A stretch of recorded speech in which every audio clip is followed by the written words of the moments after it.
स्वामी विवेकानंद का बहुत लोकप्रिय कथन है, उठो, जागो और तब तक मत रुको जब तक अपने लक्ष्य को ना प्राप्त कर लो। इस बात से प्रेरणा लेने की जगह कई बार हम एक दो बार असफल होने के बाद कोशिश करना ही छोड़ देते हैं।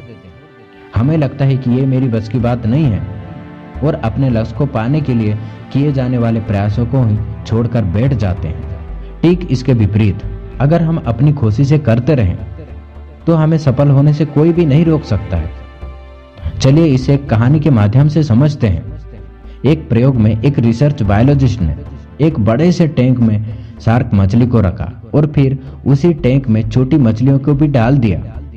थोड़ी देर के बाद शार्क ने छोटी मछलियों को खाना शुरू कर दिया और कुछ ही घंटों में सभी छोटी मछलियां शार्क का आहार बन चुकी थी।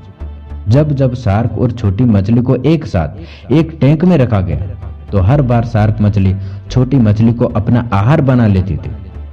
बायोलॉजिस्ट ने अब अपने प्रयोग में थोड़ा सा चेंज किया और एक मजबूत फाइबर स्लाइड को उस टैंक में डालकर टैंक को दो भागों में बांट दिया। एक भाग में शार्क मछली और दूसरे भाग में छोटी मछलियों को रखा गया। आदत के वजह से शार्क मछली ने छोटी मछलियों पर हमला करना चाहा तो वो उस स्लाइड से टकरा गई। शार्क को समझ में नहीं आया कि ये क्या हुआ। शार्क ने फिर से कोशिश किया लेकिन वो फिर से स्लाइड से टकरा गई। शार्क ने कोशिश नहीं छोड़ा और हमला करती रही। इस प्रयोग को कुछ हफ्तों तक जारी रखा गया। इस प्रयोग में ये देखा गया कि शार्क ने बार बार हमला करना जारी रखा लेकिन उसके प्रयास में लगातार कमी आती गई। फिर एक समय ऐसा आया कि शार्क ने यह मान लिया कि वो छोटी मछलियों को नहीं खा सकता, जिसकी वजह से शार्क ने कोशिश करना ही छोड़ दिया। कुछ हफ्तों के बाद बायोलॉजिस्ट ने अब फाइबर की स्लाइड को टैंक से हटा दिया। लेकिन ये क्या, शार्क को तो इससे कोई फर्क ही नहीं पड़ा। उसने ये मान लिया था कि वो एक दीवार है, मतलब एक अवरोध है जिसे वो पार नहीं कर सकती, जिसके वजह से उसने प्रयास करना ही छोड़ दिया। अब छोटी मछलियां आराम से उसी टैंक में तैर रही थी और उसे शार्क से कोई खतरा भी नहीं था।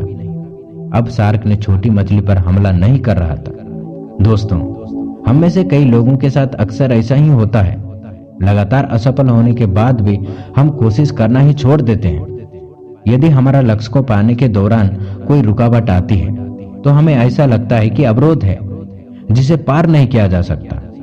ये सोचकर हम बाद में कोशिश करना छोड़ देते हैं और खुद से हिम्मत हार जाते हैं। लेकिन रियल में वो काम अब आसान हो चुका है, फिर भी हम एक बार भी हिम्मत नहीं करते उस काम को करने के लिए। इसके एक ही वजह है, हमारे दिमाग में पुरानी बातों का बैठ जाना और फिर से दोबारा कोशिश ना करना। अगर किसी चीज को पाने के लिए हम ईमानदारी से लगातार प्रयास करते रहें तो वो हमें जरूर मिलती है और हम अपने लक्ष्य को हासिल भी कर लेते हैं। दोस्तों, ये था छोटी सी कहानी। अगर आपको पसंद आई है तो एक लाइक जरूर करना और दोस्तों, अगर हमारे चैनल पर सबसे पहले बार विजिट किए हैं तो चैनल को जरूर सब्सक्राइब कर लेना। जय हिंद।